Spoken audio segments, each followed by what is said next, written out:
आँखैभरि आँसु भरिएका थिए।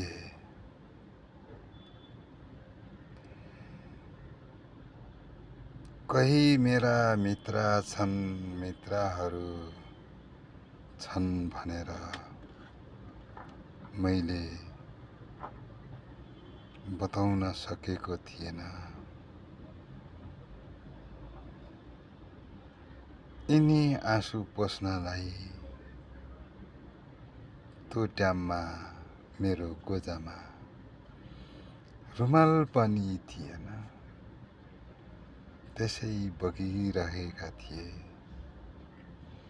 न आँसु रोक्न सके, न थाम्न सके, न साथीहरूलाई आफ्ना मनका वेदना कुराहरू बताएर गरेर दुःख देखाएर न आफ्नो बनाउन सके। भनेपछि कस्तो रहेछ भने विडम्बना, कसैमाथि दुःख त देखाउनु, आफ्नो अलि बगेको आँसुलाई बेसकनी बगाउनु रहेछ। सानो मनको पीडालाई चाहिँ, सानो मनमा भएको पीडालाई कोही साथीहरू बनाएर हल गर्छु भन्यो। त्यो साथीले चाहिँ ठुलो पहाड बनाइदो रहेछ, ठुलो पहाड बनाइदो रहेछ।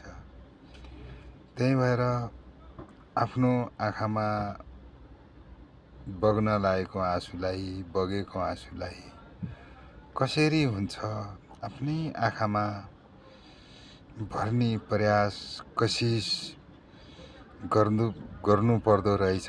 कहिले पनि कसैलाई बगाएर त्यो आँसु देखाएर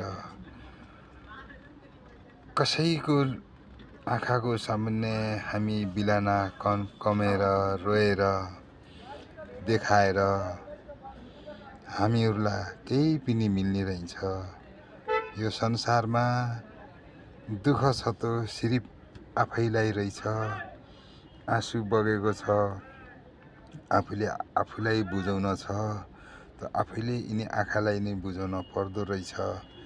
कोही कसैलाई मैले साथी बनाउँछु र मेरो खुट्टाको काँडो निकाल्छु भनेको, कसैलाई मैले मेरो साथी बनाउँछु र मेरो खुट्टाको काँडो निकाल्छु भनेर हामीहरूले त सोच्नु भनेको कस्तो रहेछ भने अझै त्यो काँडोलाई चाहिँ निकाल्छु भन्दै कोट्टै राखेर